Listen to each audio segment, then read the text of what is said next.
With free and easy sign up and the ability to make up to $1,000 from entry fees as low as $2, moneyball.com.au is Australia's #1 fantasy sports destination. To support the locker room, head over to moneyball.com.au and sign up for free today. What's up, everybody? Welcome to another episode of The Locker Room. I'm here with Sandor Earl, all the way from Thailand, Phuket. Or Phuket, Thailand. Phuket. What's been going on, man? I mean, I saw you last week. You flew out to Thailand. What's been, since the meeting you had, what was it, about a month or two ago with the NRL? You know, how's your life been and what's been going on with you? Yeah, time flies. I think we finished up in October, the last interview, and I sort of got my decision about November, so a couple of months ago. Mate, it was a bit of a catch-22. I mean, definitely since last time we spoke, I was able to get some closure. Definitely wasn't the decision I was looking for, but like I said, it was good to get some closure. We put it all out on the table, and unfortunately, you know, the circumstances are, it's just pretty black and white with Sardar. So how it goes is you either fall into a category or you don't, and that's pretty much how it was dealt. Unfortunately, you don't really take each circumstance or each case on its merits. So you basically, like I said, it's pretty black and white, and that's just the way it's gone. I'm nearly 18 months away from being able to come back and play sports. So just sort of got my goals set on that and setting on doing as much as I can in the meantime off the field. And so walk us through, I guess, the last maybe 6 months for you, like mentally, and also what actually happened. You came back. You've been in Thailand for most of your kind of last few years with your business. Yeah. And so you coming back, was there? I mean, were you changing your life up and like cleaning things up, hoping that you would come back and hopefully they would lift the ban and everything would kind of go back to the way it was before everything happened? Or what was the kind of what were your movements before it all? You went and seen, Asada and all that. Yeah, mate, it's been so frustrating, not only on me personally, but probably on everyone around me. I mean, ever since day one, the first 6 months, the first 12 months, whatever it might be, I've sort of been planning around going back to football. And it's been really hard on everyone around me and myself in terms of like trying to mentally, do anything outside of football and trying to not have everything based around coming back. So that was hard, especially this year. I mean, I was praying, hoping, gunning that I would get the 2 years and that everything would be sweet. And then, planning around that and the money that goes into all that stuff, the court case and all the rest of it. It was really hard, really frustrating when I didn't get the decision that I wanted, really. So, mate, I was just plugging along, really, and I'm quite proud of what we've done over here. We've done a lot of business stuff, and I'm sure you are quite proud. Yeah. so yeah, just proud of basically proud of all the stuff I've done over here. In the meantime, I put my head down and got into some business over here, which it kept me busy and kept my mind off things. But as I said, it really does control a lot of everything I do, and this year was, even though I didn't want to and I wanted to focus on other things, it was pinned all around that decision, and it was either 2 or 4 years I knew that, and now it's time to move on and sort of focus on that 18-month time period. And so, tell us, what are you feeling when you're flying back into Australia? You've had the last 18 months or however long it's been from hell, and you're on the car on the way over to the hearing. What's going through your head, and how confident or not confident are you of the outcome? Like, where's your headspace? I mean, because your whole life is going to change on this one moment, and all it takes is one of the Asada guys to have a bad day or a good day, and it could change your life. How are you feeling on the way to Asada, and what's going on in your mind? Yeah, mate, it was hard. I mean, I was pretty realistic by that time. There's been a few circumstances where I've spoken to some really good people in different positions, high up positions, members of the community that have an opinion, and there's been some circumstances along the way. I mean, if you look up to that timeline, to that interview, I had that ATT interview where I was trying to basically prove my innocence through how it all come about is through text messages, which I'll definitely will get to, but basically, that's what I was trying to fight, that they were illegally obtained. Unfortunately, I lost that battle, an expensive battle.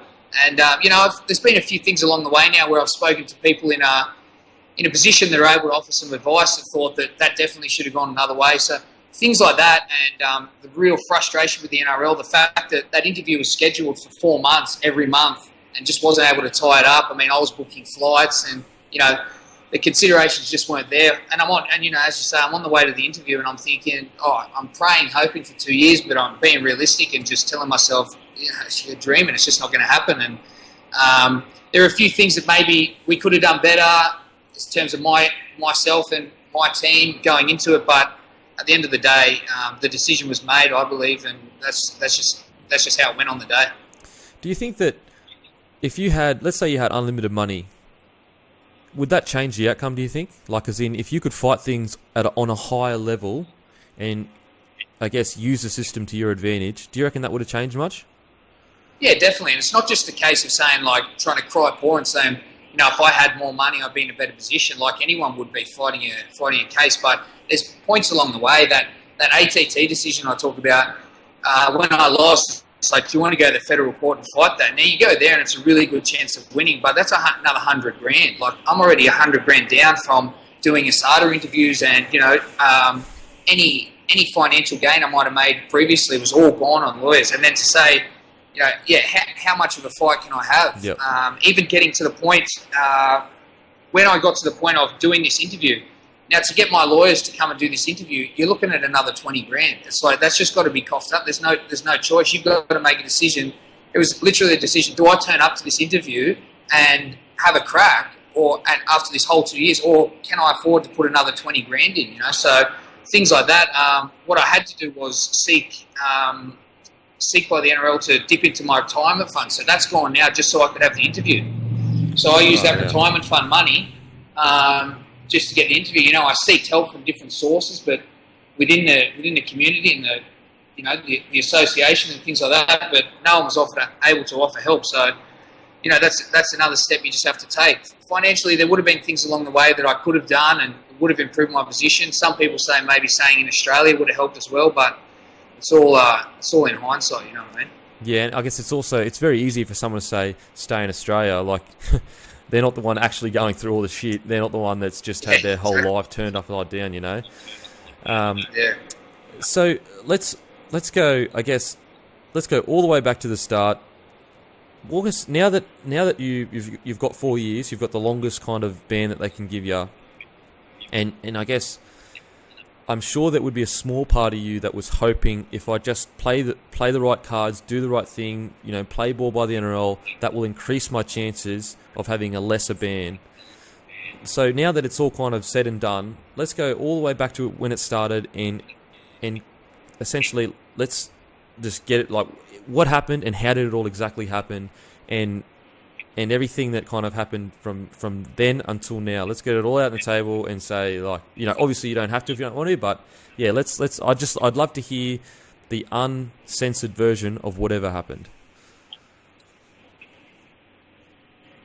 Yeah, I guess it's hard. It goes in parts, really. Like, if we go back to the start, it all starts with the interviews, or it starts previous to that, really. It starts at the start of that year, where I find out what's going on from the media, as does everyone else, and the long, hard battle to play through the season and go through all that drama with that in the back of my mind. That's where it begins. Take it next to the interview, where make no mistake, I'm definitely going to use this platform and chatting to you so I can finally get it off my chest and make sure that the truth is out there. But I went through that interview process, understanding what they were talking about. It was a 3-4 day thing, and obviously I had to hear it out, understand what was happening. Promises were made. There's no mistake about that. I mean, I understand that this is a new process for ASADA, but it was new for me as well, to sit there and take my lawyer's advice and then have the one of the chiefs of ASADA come in and say, look, this is how it's going to happen. These are the processes. Admitting guilt. It was like one of those movies where you're talking to the copper and he tells you everything you want to hear, and you say it, and then you obviously he's interviewing you for a reason. That's what it was like. I was told that this is what's going to happen if I can give substantial assistance, and this is what's going to happen. And that's probably the key point that you're talking about. That's where it started. Did they have information that I knew more than what I was able to say? 100%. But I wasn't going to comment on other players, although I'd heard graphic details about what went on with players at previous clubs with Stephen Dank and what went on at his former club in the AFL. Yeah, I knew all that stuff, but I wasn't going to comment and put my reputation further on the line and comment on hearsay from Stephen Dank. Could that got me out of not all trouble, but most of the trouble? Yes, it could have, but it wasn't an option I ever thought of taking. What I did think I was able to do was provide massive assistance on the fact that what Stephen Dank had done. And at the time, that seemed very valuable until I was told in the later months that that can't be used, it's irrelevant, and Stephen Dank can't be accused of anything because he's not an athlete. So that's how it pretty much went down. What I was told and then what happened the following months was just two completely different things. And, that's where the deceiving things from the NRL and the SADA started, really. So they've essentially said if you cooperate, you'll get the what were their promises? What did they say to you specifically? Yeah, the words were like, okay, admission to guilt, half a sentence. And I can't make this up, I was told that. So there's one off the bat. You start to think, okay, you start to weigh up your options, like this is what needs to happen. Not that I don't admit any wrongdoing, but these are the things I thought I had to do. Substantial assistance was another one that could seriously put a dent in your in the accusations that have been made. So I thought, okay, well, I'm going to come forth and tell everything I know and that can assist. Are they asking me specifically about players' names? Yes, they are. Are they asking me to tell things that maybe I've heard about? Yes, they are. But I was never going to do it, as much of a burden as it was. And I kind of look back now and think, well, no one ever mentioned my name or no other player tried to say, maybe not poor Sandor, but what about Sandor? I guess it's one of those topics that everyone wanted to really stay away from and try and not even be mentioned. But I'm not saying what I did wasn't right, but it was something that I went forth with, and I guess that was the only option, I guess. So to sum it all up, you were told things by Dank that could have saved your career and changed it from 4 years to maybe a year or maybe half a year, but I guess the way you are, you stuck to your principles. You just never wanted to kind of use that to your advantage to make the sentence shorter. Yeah, definitely. I mean, it has to be known that the things I knew were detailed. You know what I mean? If this is a guy that was forever, whatever reason, we all know now that he's got a bit of a strange personality, I guess, and whether he was proud of the things he was doing among players, and that was sort of his thing. Yeah, maybe that's it. But the things I was told and the details and things that now match up with lots of stories and teams, it was pretty significant. But the main thing I said to them. Well, I said to Asada, I'm not going to comment on hearsay from Stephen Dank. I mean, he's got me into this trouble with his half-truths. You're dreaming if you think I'm going to get all these players, double these players in with just the word of Stephen Dank. So that was sort of my reasoning. But, yeah, I guess I was never going to go down that route, I guess. That's crazy, man. To think that, I mean, like when you weigh it all up and you really look at it, I mean, a lot of people wouldn't have as much integrity as you did, because you've lost hundreds of thousands of dollars. Your whole career has been completely taken from you. I mean, like to have the integrity not to say something, that's pretty crazy, bro. I mean, yeah. I mean, I guess you get. I guess now when I look back, I guess if you're going to go down as, oh God, whatever the million things that I've gone down as, you don't want to. Yeah, the last thing you're going to go down for is dog as well. What I mean?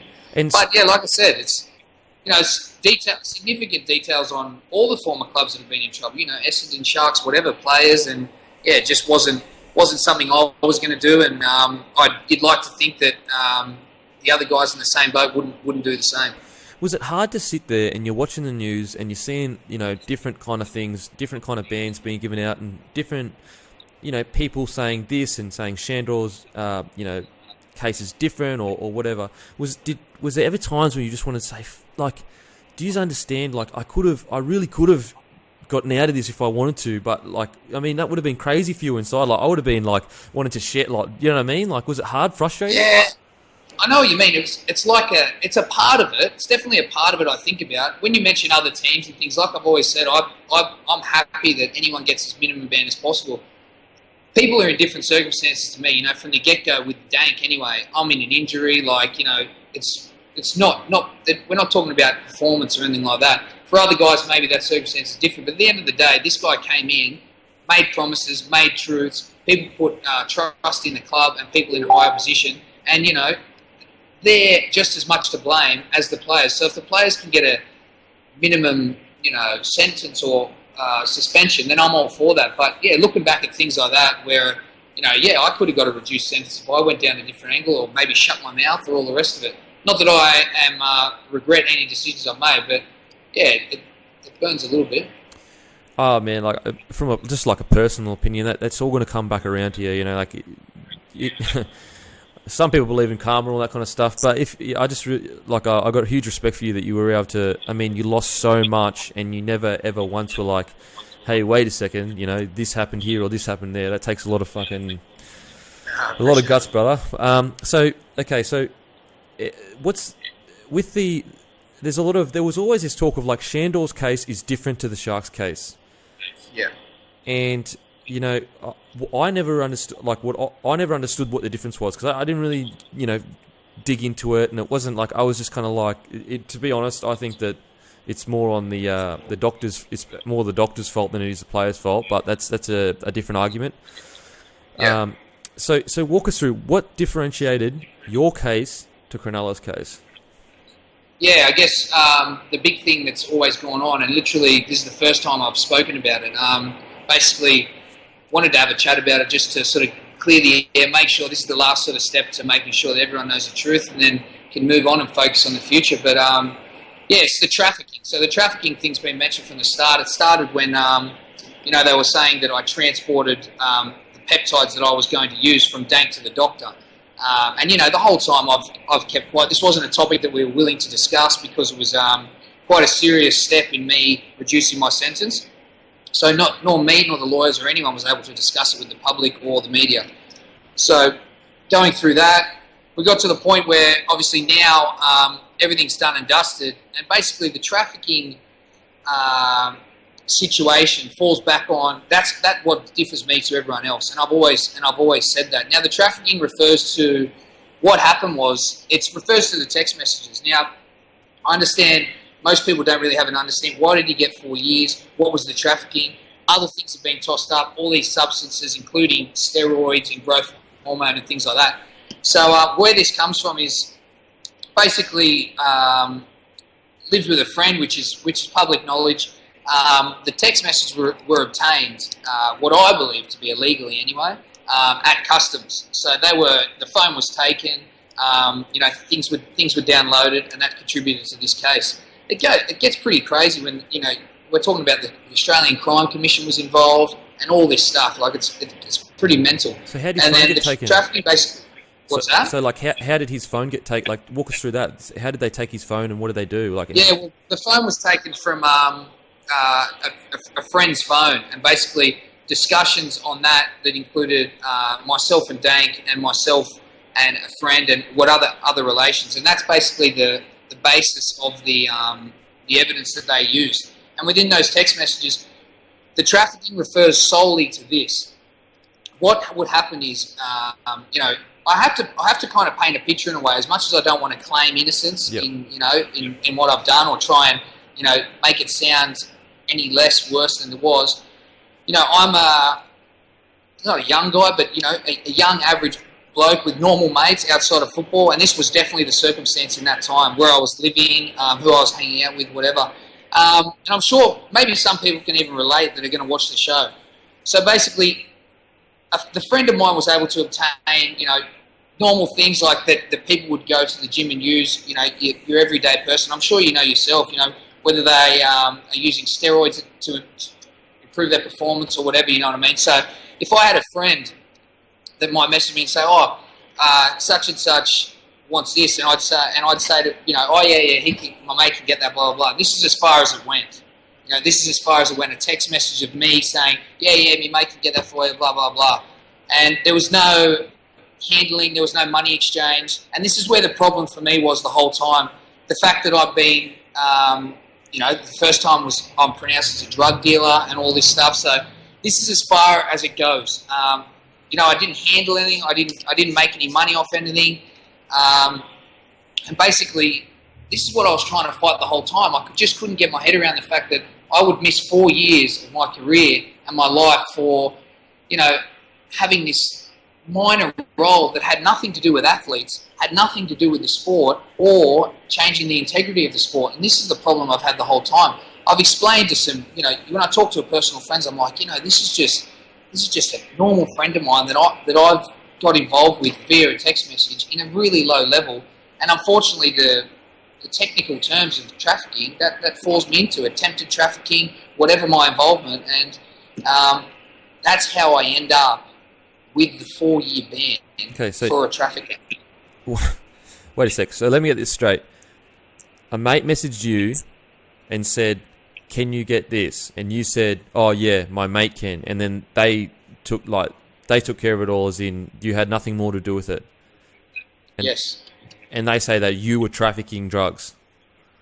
Yeah, and this is what I go back to, unfortunately. These are the guidelines. We're not talking about the courts or anything like this. These are the guidelines, attempted trafficking or assisting in trafficking. And this is essentially what I've gone down for. And again, I want to make it clear that I in no way, am saying that I shouldn't be in trouble or, it's all a big joke, because, it's not. And I'm happy to accept all my punishment fully, and I have and I will. But people need to know the real understanding of this term, and maybe it should be brought up in the future that, again, the main thing for me was this involved no athletes.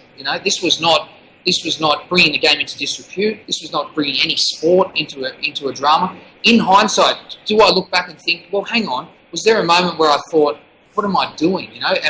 But I can honestly say, in hindsight even, that I don't think there was. If I was taking all these things, had them stored up in my bedroom, handing them out, taking all this money, transferring money, getting people over, all this sort of stuff, well, then it's like, okay, I was clearly well involved in this and I knew what I was doing and running the risk. But, what we're talking about, if you're to flash me in the future and say, these text messages, what you're doing right now, you're going to miss 4 years of your career, would I have done it? Of course not. It's insane to think that. But, it's one of those things, and that's the thing that I've always personally held back. And literally, it's the first time I've talked about it. But, when you go through all this and you're sitting in the back of the mind, I just feel like sitting down any bloke, any person from the media and going, mate, do you understand? Like, this is as hectic as it gets. Like, there's no crazy story, and there's no, as much as it'd be nice if there was, like, man to man, this is what happened, and this is the reason I'm in this position, and it sucks, to think about it like that. So if you took that to court and someone tried to accuse a drug dealer of dealing only on a text message saying his mate can get it for you, this would never hold up in court. Like, this would never, no one would ever go to jail because they said, oh yeah, my mate can get it, and that was it. Like, so I don't understand how they could legally, there's no evidence, like, of you actually trafficking anything, if you know what I mean. I don't get it. Like, there's no evidence. Yes, it's not so much evidence, it's the guidelines. And we fought this, we're talking about meanings, like word meanings, and I've only come down and understand this from the lawyers. You're talking about picking apart a sentence in the guidelines that means this, but you're saying, well, does it mean that? So basically, I am assisting, what are some other words? Basically, the assisting is quite a strong word, that I'm assisting in the process of trafficking, and that I fall under that banner. And this is what I've always said, it's just black and white, unfortunately. And I understand maybe that's the way they have to be, so when they do come to circumstances like this, they, this is how they have to be. They're harsh, it's black or white, and maybe that avoids future occurrences with any of these problems. But when you're sitting there and you're borderline pleading to people or the judges, like, can they understand the situation for what it is? Like, I felt like, I was pulling my hair out in there just going, come on. Like, so you're telling me that, like, if I'm standing at a club or somewhere, if I'm sitting on the street and someone comes up to me and goes, can you get steroids? I'm like, oh, no, I can't, but this guy can. I could lose my career for 4 years. Like, that's essentially what's just happened. Yeah, how you said it's like a little bit nicer, but essentially it's what you're talking about. I mean, I had no, that's basically my role. That was it. And I can accept that there is problems within that. Yeah, yeah. There's the fact that I anything around to do with that topic is like off limits. But let's look at the scenario. Let's look at the situation. Yeah. Forget the dank stuff. Like that stuff's a different conversation, and that's a hard press issue as well. But when you look at this trafficking, are you prepared to take someone down for that for 4 years? Oh, it's harsh, And people get banned for 2 years for winning a gold medal in the Olympics on steroids. It's like, come on. Again, I'm not trying to talk down the situation, but it was just like that was always the point I had in the back of my head. Like, let's look at the facts, and perhaps this can be avoided. This sentence can be avoided for something that I really didn't think warranted this punishment. But 4 years. That's where I am now. Like 4 years. Like that is so that's long, and like over a text message. Like there's no money involved. There's no handing of over. Like it's literally a text message, and 4 years. That's ridiculous. Wow, man. Yeah, mate. Yeah. I mean, that's my sort of thinking as well. But the worst. It's hard, and it has been hard, and that's why I guess, like you said, if I had, well, this is my chance to sort of speak on that issue, and make no mistake, like I've come to terms with everything that's happened, everything I've done, and the way things have been dealt with, good or bad, from NRL and ASADA, which there is plenty, but you just can't dwell on it. And I've moved on, and if anything, I hope it sets the standard for the future. I mean, not only do the guidelines perhaps need to be a bit more intricate, but people need to. I think they need to be set in place for what they set out to be. The guidelines were set out to attack drugs in sport. I mean, when you talk about this subject, there was nothing involved here. Like, this doesn't involve me using those substances. This doesn't involve me trying to get those substances to another athlete to use. This is completely and utterly like away from the sport. And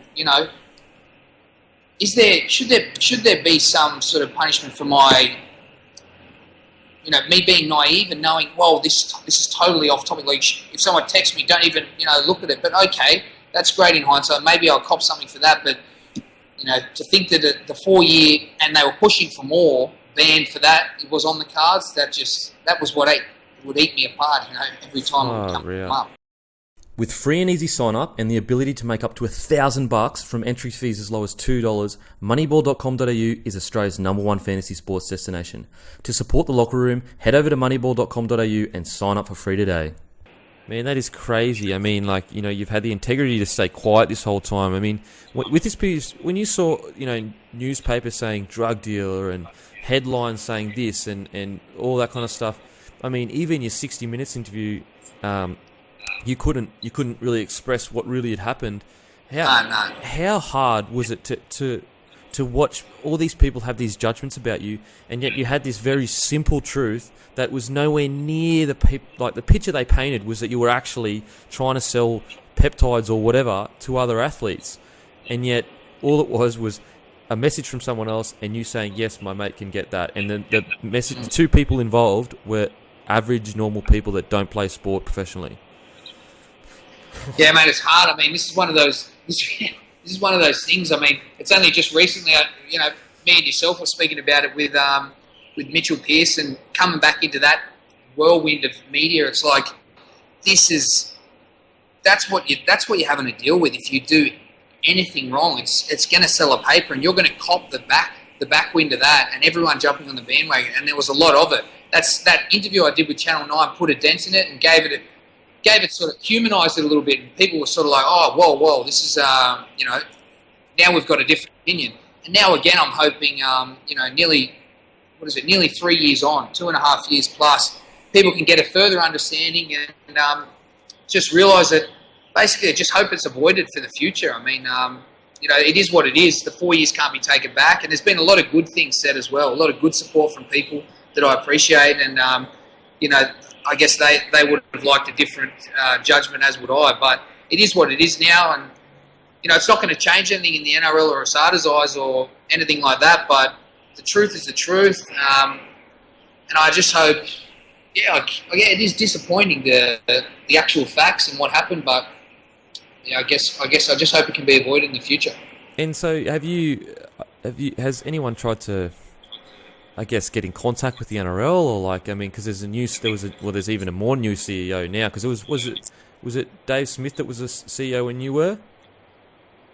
Yeah, I mean, that's another thing. I think I've brought it up previously. Like, it is what it is, and I mean, if everyone else gets a chance to and a platform to sort of display their opinions, and mine is that what went on just wasn't good enough. I mean, there had to be someone to go down for the darkest day in sport, and I get that, and obviously I have, but yeah, there's no when we want to talk about things being avoided for the future, there is no welfare. What welfare is offered? I mean, there's never been any support or understanding from anyone. I mean, it was literally like you were fighting, with the man goes up against the government. That's what it's like. You were taking on the big fish, and whether it was me trying to book an interview from the other side of the world and have things cooperatively done, or it was me trying to get information from the NRL via my lawyer so we could improve or move things forward. It just was all done poorly, and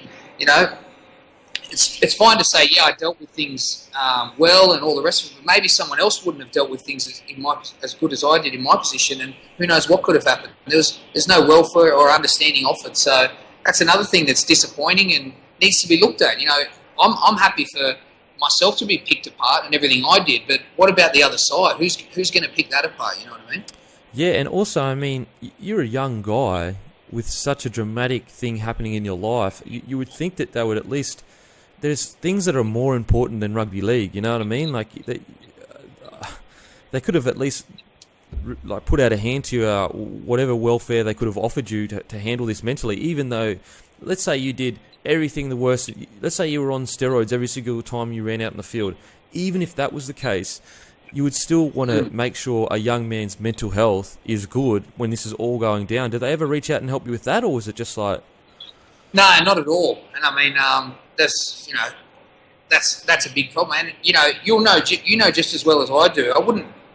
It's hard to label it depression or whatever, but there's a problem in our game for sure, for many reasons. It's a tough sport on and off the field, and people go through some dark times. And we all know for a fact that many players, past and present, do have those problems. So yeah, I definitely think that there's an issue there, and it stems from just lack of consideration for people and the process and how things are going. And I just think it's a flaw, it's a problem, and if this has any impact on a change, then so be it. And so walk me through, I guess, the best way you can kind of describe it. I know this is very personal, so you don't have to go too in depth, but walk me through the darkest time. Like, when was the darkest time when you were sitting there and you're just like, I can't believe this. Like, I can't believe this is happening to me. Can you walk us through that, or... Yeah, there's a couple of times. I suppose as time went on, I just grew a thicker skin and became more realistic, I guess. There's always been hard times, but I guess some people just deal with things differently. Yeah, if you have to be open, I suppose it was definitely that time period around having to play. I come to the Raiders and had a great season. Everything was great. The boys, the club, the future was bright. And then for that to sort of rock the start of the season, have to carry that through, it was just mental. I can't describe, like, it's not that I had to keep a secret and a lie, but obviously for the process, you're not just going to go out. So I had to keep everything under wraps and let things play out as they would, because it was so unknown. So you're talking about turning up to training, turning up to games. You've got coaches, players, fans. What's wrong? What's wrong with you? Your attitude, emotions change. How you play change. How you train is changing, and you just have to sort of keep that all under wraps from borderline everyone bar your close family, and that was torture. Probably the main time I remember was the last game, second last game, and we went out there, and we've got we're a pretty tight knit crew at the Raiders at that time, and we went out after the game and sort of just I remember Whitey pulling me aside, Brett White, who was probably our main leader at the club, and a guy that everyone could sort of look up to and chat to, and just remember being out that night and sort of just breaking down. maybe it was a couple of drinks, but just breaking down in tears, and just basically obviously not having too much consideration with what I was saying after a few drinks, but just told them everything, and it was just like got it off my chest, and maybe I just needed to do it, and so that was a pretty heavy moment, I guess. And so, what did you just tell them everything, and kind of just were they just like what were they shocked? Like what was their reaction? Were they just of course they were. I guess they were more shocked at the fact that like I've obviously been fighting this demon the whole year and going through this, and they were like, it was like sort of more like, wish you could have just spoken to us earlier. You know what I mean? It was sort of more like that, but it was just I don't know. Uncontrollable that moment, I guess. And were they pretty good at comfort, like trying to help you out? Were they pretty? Yeah, definitely. I mean, it was coming to that time where things were sort of on the edge there. So I was heading off. We're talking about a week or two before the end of the season. So, but yeah, definitely, it changed things a lot. I mean, with a couple of the guys that I spoke to, and just getting that off my chest, I guess it was just that moment of insecurity where I just it's uncontrollable. Probably after a couple of drinks and just hanging around the mates. But that was definitely a moment of sort of beginning of an end there, I guess. Oh, but I mean, if to hold on to that for a year, bro, and like just I can't explain how hard it would have been for you to even handle that, and then also for the way you've this many years held on to these bits of information that like. I would have wanted to scream it to the rooftops, like when I see these things, people saying this on the internet, or the news saying this or that. It would have just killed me. One of the main reasons, the whole reason behind keeping a cool head on certain topics was I just figured that with the level of cooperation I was achieving, and the standard I upheld in interviews or what I wanted to say and things like that, I was really cooperating with the process with the SADA and the NRL, even when I wasn't getting that cooperation back, in the hope that I would just be treated fairly and the facts would be looked at. That's what I was hoping the whole time. Did that pay off? Well, not at all. And this is just an opportunity to say, well, this is what happened. These are the facts as it is. I've always maintained that I don't want anyone to give me sympathy or anything like that. I'll, like I said, I've made my bed and I'll lie in it, and I have, and I will, and I'll move on, and hopefully there's a time where I can come back bigger and better. But yeah, that was the whole reasoning behind it, and unfortunately, it just hasn't worked out the way I hoped. But that's the truth of the situation, and those are the circumstances, and I hope people can look at it, understand it, and make their opinion based on the facts, and really see that, well, call it what you will, but could this be avoided or gone down a different route? Yes, it could have, and let's just hope it's avoided and doesn't happen again. Yeah, man. I mean, it's a credit to you that you the way you handled yourself. As I said, like the information you had to save yourself and not saving yourself is pretty crazy. So what's the moves for you now? You've got it in your head. You know exactly how long that you can't play footy. Where do you head now? Do you focus on your business? You got a successful business. I mean, that's pretty crazy for a young guy to have a successful business. Yeah, it's pretty cool. I got had a couple of things. I'm sitting in the restaurant now in Thailand, a little cafe we got here. But definitely. The business side of things, however big or small, I've dived into. I've gained wealth of experience. So looking to look for the next opportunities. Basically stick to the health and fitness industry, whether that be whatever country that might be in. I'm looking to head off. It could land me anywhere, but basically I want to make a dent as much as I can for the future, not only in business but to sort of set myself up. But I guess. I've made it pretty clear to the public already, but I guess I hope people know that I just in 18 months' time I'm available to sign a contract, and that's what I have every intention of doing. I want to come back and play football. I've had plenty of conversations.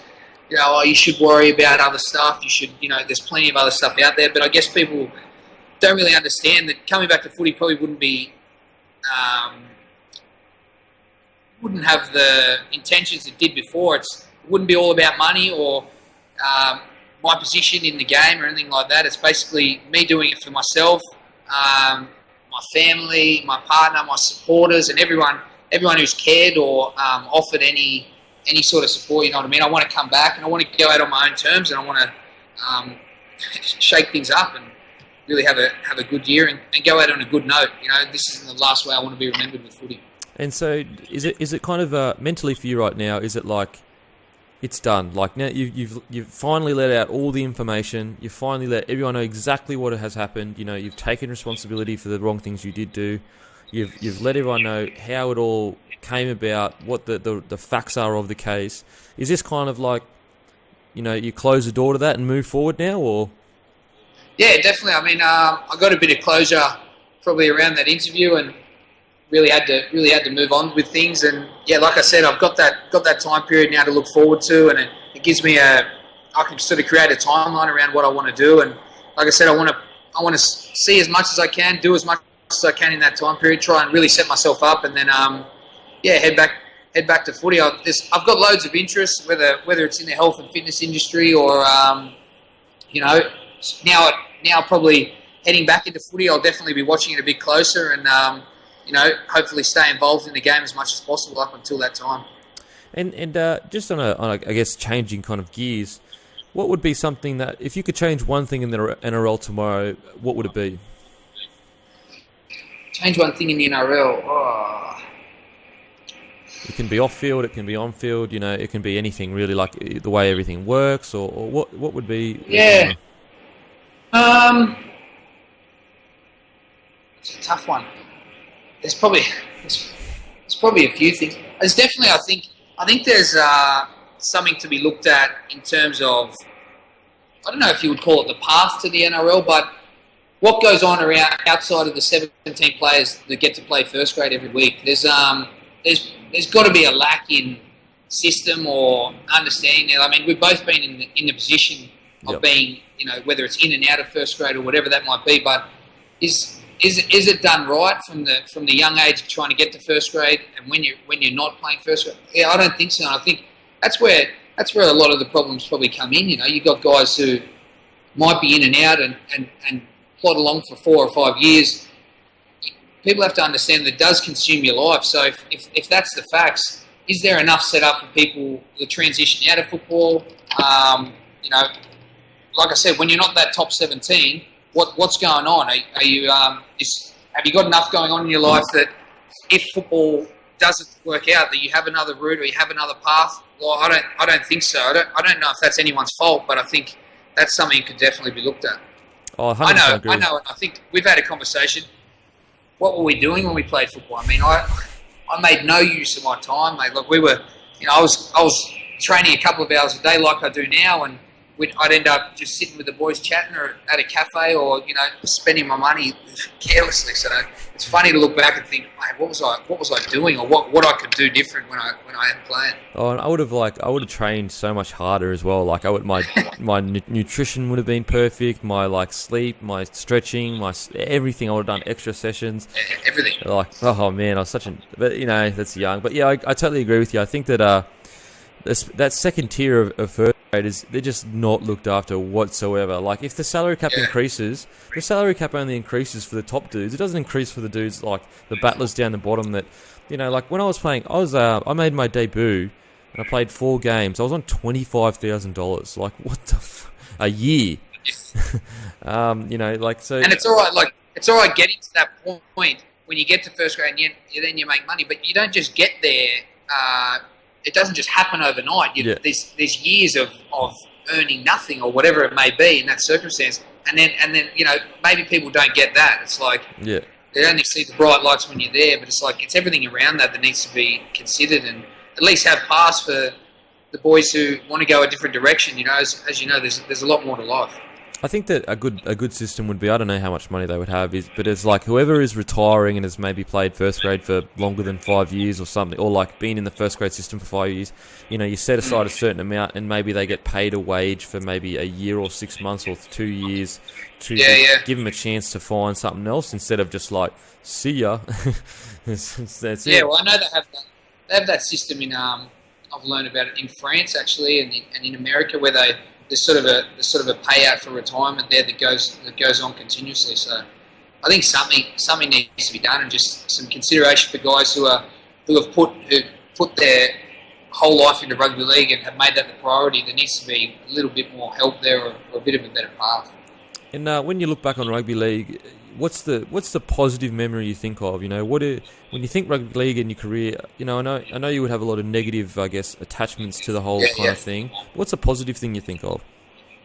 There's loads of positive. I actually seen an article the other day. I think James Seguiara there was saying, you know, I'm not sure what it was, but I was reading, but someone was bagging out the game, and, you know, with all the players and everything, and blah blah blah. And he sort of said, well, you know, I can't bag out the game.